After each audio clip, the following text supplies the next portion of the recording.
Hello everyone, in this video we'll discuss the poem Song of the Open Road. This poem is written by Walt Whitman. Now let us begin reading the poem. We'll begin with the first stanza. Afoot and light-hearted I take to the open road. Healthy, free, the world before me. A long brown path before me, leading wherever I choose. अब इस stanza से हमें पता चलता है कि जो speaker हैं, जो कि हमारे पोएट खुद हैं, वो किसी रोड पे चलना शुरू कर रहे हैं. Secondly the speaker is very light hearted और वो उनको जो एक्सपीरियंस मिलेंगे उस रोड पे चलने पे सभी के लिए तैयार हैं. Is open to all the experiences. What is meant by healthy and free. दूसरा स्पीकर ये चीज़ समझ पाते हैं या फिर रिकोगनाइज करते हैं कि अपनी जर्नी में जो कुछ भी होने वाला है उनके साथ, ये सब उनके कंट्रोल में है.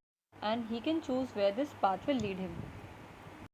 Henceforth I ask not good fortune, I myself am good fortune.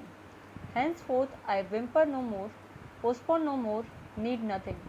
Done with indoor complaints, libraries, querulous criticisms, strong and content I travel the open road.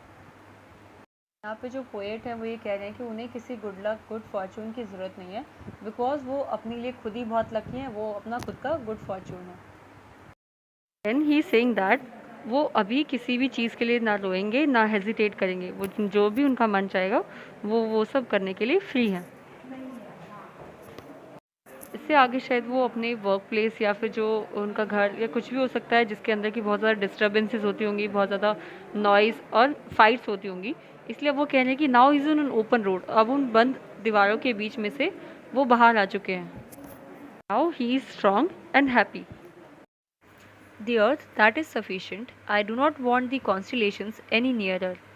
I know they are very well where they are. I know they suffice for those who belong to them. अब इन lines में जो speaker हैं अपने आप को दूसरे लोगों से अलग दिखाने की, अपने आप को दूसरे लोगों से सेपरेट करने की कोशिश कर रहे हैं. कहते हैं कि जो अर्थ है वो जैसा भी है वो बहुत अच्छा है और वो दूसरे स्टार्स के क्लोजर नहीं होना चाहते. Here in these lines constellations does not mean the group of stars, but इसका मतलब ये है कि डेस्टिनी या फिर फेट, और next we can say influential group of people, जो लोग अल्ट्रा रिच होते हैं जिनके पास पावर होती है. वो कह रहे हैं कि उनको ऐसे लोगों की कोई ज़रूरत नहीं है. In these lines the poet wants to say that he is very free and he is independent, और वो अपने आप को ऐसे किसी ग्रुप का, इन्फ्लुएंशियल ग्रुप ऑफ पीपल जो है उनका हिस्सा नहीं मानते. और जो लोग ऐसे ग्रुप का हिस्सा होते हैं उनकी नीड्स वो लोग पूरा कर देते हैं बिकॉज उनके पास पावर होती है. तो ऐसे इन्फ्लुएंशियल पीपल सफिशिएंट होते हैं जो लोग इनका पार्ट होते हैं. जो नेक्स्ट लाइन्स है पोएम के अंदर वो एक पेरेंट थीसिस के अंदर डाली गई है. इसका मतलब ये कि वो पोएम से अलग उसको दिखाने की कोशिश की गई है. अब ये जो लाइन्स है हम कह सकते हैं कि जो हमारे स्पीकर हैं उनका आफ्टर थॉट है. मतलब पोएम लिखने के बाद उनके दिमाग में कुछ आता है तो वो भी उन्होंने इसके अंदर डाल दिया है in parenthesis. It is important part of this poem. Still here I carry my old delicious burdens, I carry them, men and women, I carry them with me wherever I go. I swear it is impossible for me to get rid of them. I am filled with them and I will fill them in return. In lines में जो poet है वो ये कह रहे हैं कि उनकी लाइफ में भी बहुत सारी प्रॉब्लम्स हैं, बहुत सारी बर्डन्स हैं. उनको भी वो डिलीशियस बर्डन्स कह रहे हैं. डिलीशियस मतलब उनकी लाइफ में भी जो स्ट्रेस है उसको भी वो डिलीशियस बोल रहे हैं. इसका मतलब ये उसको भी वो इन्जॉय कर रहे हैं, उससे वो दुखी नहीं है. सो वो ये चीज़ डिक्लेयर कर रहे हैं कि वो अपनी प्रॉब्लम्स को, अपने स्ट्रेस को अपने साथ कैरी कर रहे हैं क्योंकि वो इससे पीछा नहीं छुड़ा सकते. तो जो पोएट है यहाँ पे वो एक सिम्बॉलिक रिलेशनशिप काइंड ऑफ दिखाना चाहते हैं खुद के और उनकी प्रॉब्लम्स के बीच में. तो ही सेइंग दैट वो he is filled with his burdens and in return he fills them. इसका मतलब ये है कि जो उसके बर्डन्स हैं, जो उसकी प्रॉब्लम्स है लाइफ में, वो उसको डिफाइन नहीं करती, बल्कि अपनी प्रॉब्लम्स को लेके जो स्पीकर है उनका एटीट्यूड क्या है, वो अपनी प्रॉब्लम्स को, अपने स्ट्रेस को क्या करते हैं, एक्सेप्ट करते हैं. And he carries them with him wherever he goes. ये जो फ्रेज़ है हमारी पोएम के अंदर, ओल्ड डिलीशियस बर्डन्स, इसको हम थोड़ा और इलेबोरेट करते हैं, थोड़ा और समझ के देखते हैं. पोएट ये कॉम्बिनेशन ऑफ वर्ड्स यूज़ करते हैं ये एक्सप्रेस करने के लिए कि उनकी लाइफ में भी बहुत सारी स्वीट मेमोरीज़ हैं, किसकी, लोगों की, और बहुत सारी प्लेसेस की में भी, और वो इन मेमोरीज़ को हमेशा याद रखेंगे. बट जो एक्सप्रेशन उन्होंने यूज़ किया है वो बहुत ही कॉन्ट्राडिक्टरी है.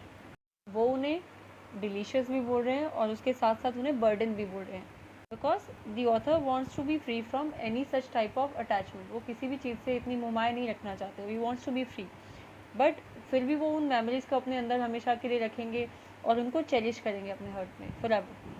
So this expression contains opposite ideas that make it seems absurd and very unlikely. So such a situation is known as a paradox. The another thing which is there in the poem to discuss is the road.